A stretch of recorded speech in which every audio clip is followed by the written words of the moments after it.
Ayan, hello po. Shoutout po sa ating lahat. Good evening. Ayan, good afternoon. And good morning. Kahit saan sulok man po tayo ng mundo.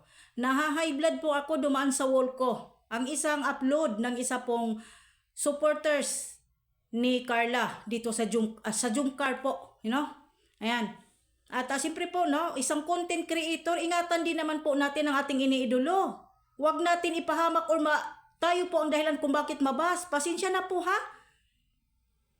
Ako high blood at na-high blood ako sa iyo at uminit yung dugo ko sa iyo. Pasensya na po bilang isang defender no po ng Jungkar. Hindi ko nagustuhan yung upload mo, sa totoo lang. No? Ay, siyempre po bago tayo magsimula, ayan, isang shoutout po muna sa ating ama ng Kalingap. Ayan, suportahan po natin. Hinihingal ako, na-high blood ako sa iyo Ayan, shoutout po sa Kalingap Striker na mga kasamahan ko, hindi ko na po kayo maisa-isa, no? Shoutout po sa inyong lahat. Ayan, no? Ay bakit naman po ma'am? Minahal niyo po ba ang Jumcar or ginawa lang po ninyo ito para pagkakitaan? Diba? Kapag minahal po ninyo yung iniidolo ninyo, hindi po ganito. Bago tayo mag-reaction, ipakita ko po sa inyo. Comment po sa baba kung ano nga po ba. Dahil marami pong nakikiusap sa baba sa iyong comment section mismo dito sa upload mo sa iyong Facebook page. Okay, pakinggan po natin kung nararapat po ba na masita ko. Kayo na rin po ang mag-comment sa akin. No? Ito.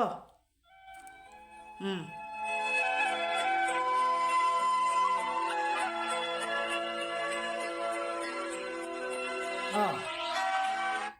Anong ginawa mo dito kay Carla, madam? Background pa lang po, napakapangit po. Pakinggan yung music at pati po yung video po na ini-edit mo. Maraming pwedeng i-edit na magaganda.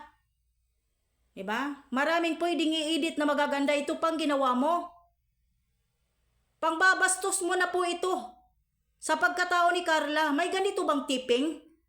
May ganito po bang Minahal niyo po ba talaga si Carla or ang Jumcar or minahal lang ninyo para kayo po'y kumita sa Facebook page? Hindi sa inyo mahalaga kung ano ang background or ano ang tamang gawin sa pag-i-edit. Sa pag-i-edit po, nasa tama po tayo.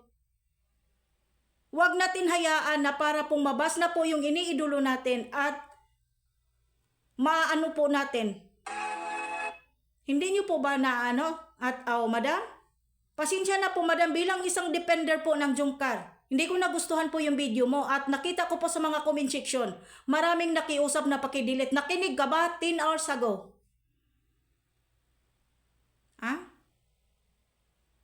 Hinahayaan mo lang yung video.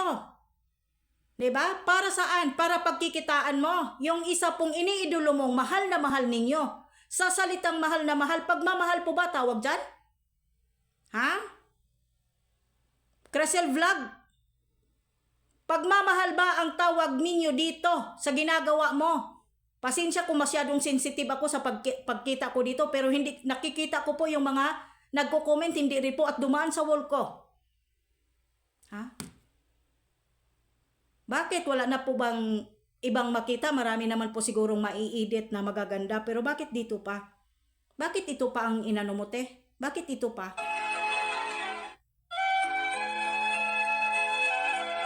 Bakit? Bakit ito pa napili mo? Alam niyo, hindi pagmamahal ang tawag dito. Pang-aabuso sa pagkatao ng isang babae na sikat at isang kalingap angel. Hindi pagmamahal ang tawag dito. Pang-aabuso at hindi mo nire-respeto. Bilang isa pong reaktor ng Kalingap, concerned din po ako. Kahit inaaway na po at inaapakan na po ako ng mga iba na mga nagmamahal po sa Jumcar, pero hindi ako natitinag, pero ako ngayon makikipag-away ako sa iyo kung kinakailangan. Karapatan ko. Nasitahin ka. Maraming pwedeng gawin, ate, madam. Ano yan? Pagmamahal pa ba ang tawag ninyo dito sa ginagawang editing ninyo dito kay Carla? Napakapangit po pakinggan. Anong ginagawa ninyo dito?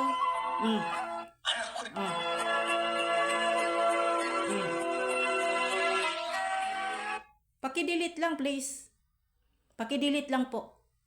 Dahil hindi ko po nagugustuhan po yung video na ito. Background pa lang, para bang binabastos na po ninyo ang pagkatao ni Carla dito, ni Carla Bells. Pasensya na po at sorry, huwag kayong magalit sa akin. Ha? Huwag kayong magalit sa akin. Baka sabihin na naman po ninyo, masyado akong sensitive, si ganito, si ganito. Pakinggan nyo na lang po ang background. Panoorin nyo po at i-analyze nyo yung mabuti yung video. Siyempre, ipagtatanggol ko din po, kung mahal mo po yung Jungkar, hindi ganon. Lumimit po tayo, gumamit po ng pagmumukha ni Carla. Gamitin natin sa tama. Na hindi po bastos at mababastos ba siya dito or mababas ba siya dito. Isipin din po natin bilang isang content creator, alagaan po natin ang kapakanan ng iniidolo natin. Hindi lang kay pagmamahal sa salita lang. Pero sa isip at gawa, wala, dahil gusto ninyong kumita sa social media at sa inyong Facebook page. Wala kayong pakialam. Pero dapat nga po ba ikaw na lang ang mukha mo na lang nilagay dyan? Pagkatao mo na lang ang nilagay dyan, wala pang magko-comment at magsasaway sa iyo sa amin na katulad namin. Baka sabihin mo na naman po, pakialamira ka. May pakialam kami. May pakialam kami. Dahil hindi pagmamahal ang tawag dyan sa ginagawa mo, pang-aabuso sa pagkatao. Dalaga yan eh. Pang-aabuso tawag dyan, hindi pagmamahal. Dapat ikaw na lang po, yung mukha mo na lang ginawa mong edit dyan at i-upload mo. Alam niyo bilang isang content creator, alam naman po natin kung saan po tayo. At may boundaries tayo eh, lumugar tayo. Gagamit lang naman po tayo sa katauhan po ng Jungkar. Please lang irespeto din naman natin ang pagkatao nila. Irespeto natin. 'Di ba? Pinagkikitaan na natin sila eh. 'Di ba? Pinagkikitaan na natin sila, pero please naman po, konting respeto sa pagkatao ng Jungkar. Huwag naman sobrang pag-i-edit ng gano'n na parang hindi ko na maintindihan. Kayo na po magsabi kung masyado na po ba akong sensitive, no? Hanggang dito na lang po. Maraming salamat po at nandito po yan sa aking nandito po yan sa wall ng aking nire-reactionan. Pakinggan nyo po. At nandyan lang yan. Ipapakita ko po sa inyo sa aking screen. No. Yan. Kayo na po. Diba? Hanggang dito na lang po. God bless.